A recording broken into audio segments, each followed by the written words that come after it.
Welcome to the Church of St. Patrick. I am Father Brian Fear, the pastor.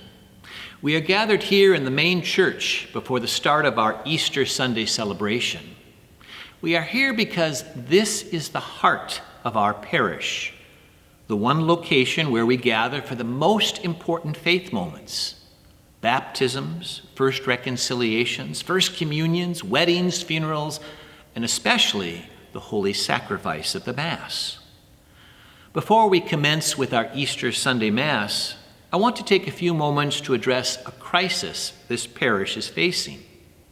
I apologize to all our viewers, for this is not the normal beginning for an Easter Sunday Mass, or for that matter, any Mass. In fact, in my 31 plus years of priesthood, I have always made it a rule never to have any announcements for the Easter and Christmas Masses. Today, for the first time, I break that tradition. Whether you are a registered parishioner, actively or passively supporting the parish, or a non-registered family that still thinks of St. Patrick's as your home, or merely a guest enjoying the recent broadcasts of our Masses, I ask that you bear with me for a moment. I ask that you open your hearts. I ask that you compassionately consider my appeal. Our crisis is a financial crisis. If you have been following our parish these past few years, then you know that we have been struggling to manage our budget, largely due to the huge debt we have. Back in 2002, the people of St. Patrick's built this beautiful church for some $5 million. Today, we still owe approximately $3 million. Our monthly mortgage payment is a backbreaker, $30,000. I repeat, that's a monthly payment, not a yearly payment. Over the years, the parish has done an admirable job of making payments on this debt on top of offering quality programs serving the many needs of our community. There have been 2 capital campaigns, the last just a few years ago. The crisis this past month was the first time in our parish history in which we were unable to make our mortgage payments. This cannot continue. This must be addressed. The time is now. I realize that St. Patrick's is not alone in their financial struggles. Right now, many other religious institutions and charities are hurting. Right now, businesses, large and small, are in dire straits. Right now, many people have lost their jobs or been furloughed, or are unsure how to pay their own bills and how to care for their families. And so, why should you consider my appeal? I believe we are all part of God's family. I believe all Christians have been blessed, challenged with the responsibility of continuing to build the church we inherited from Jesus Christ himself. I believe all Catholics are charged with the expectation that we are to belong to a church and to support that church with gifts of time, talent, and treasure. And I believe God expects our support in both good and bad times. That is, when life is grand and when we are struggling. There are no exceptions. The Church of St. Patrick's is no different than any other religious institution.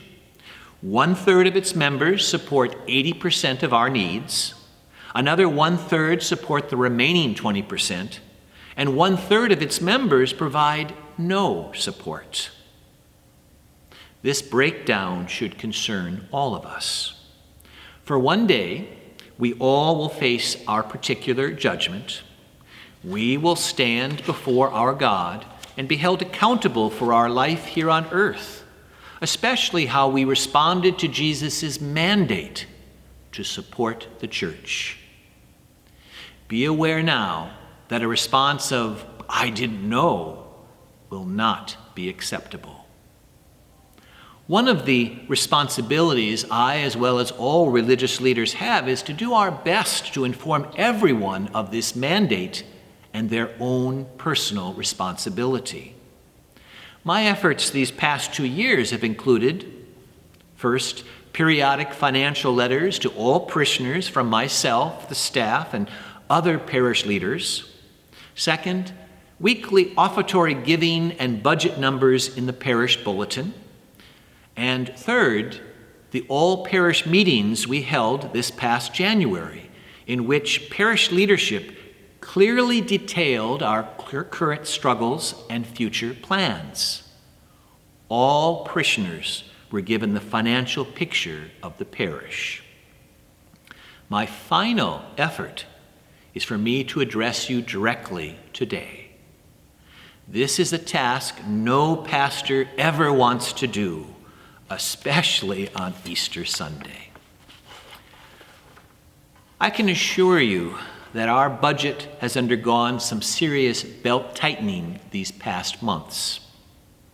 The last step is to begin to downsize the staff.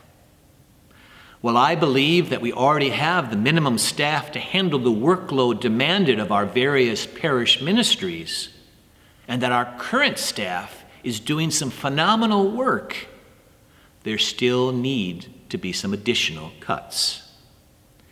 This said, our present plan is not to replace the staff member who recently left us for another job. This means that we will not have a faith formation director for youth ministry. How this program will be managed next year is a challenge that we will have to figure out.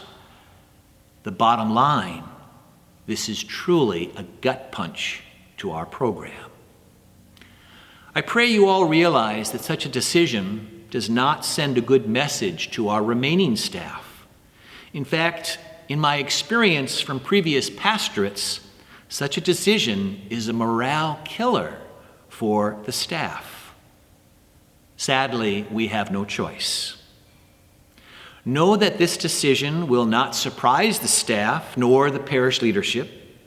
I have sensed a building tension this year, one present long before the current pandemic became a reality for the world. For example, a staff member recently lashed out in frustration because we were not purchasing a new Easter candle and a new liturgy resource book, both essential items. In good conscience, I cannot spend money we do not have. Such a decision truly hurts staff morale. The bottom line, we are all behind in our bills, such that here at St. Patrick's, we need a significant increase in giving. Therefore, if you are a registered parishioner, I ask that you consider increasing your offering, not just a one-time gift, but an ongoing increase of your regular offering.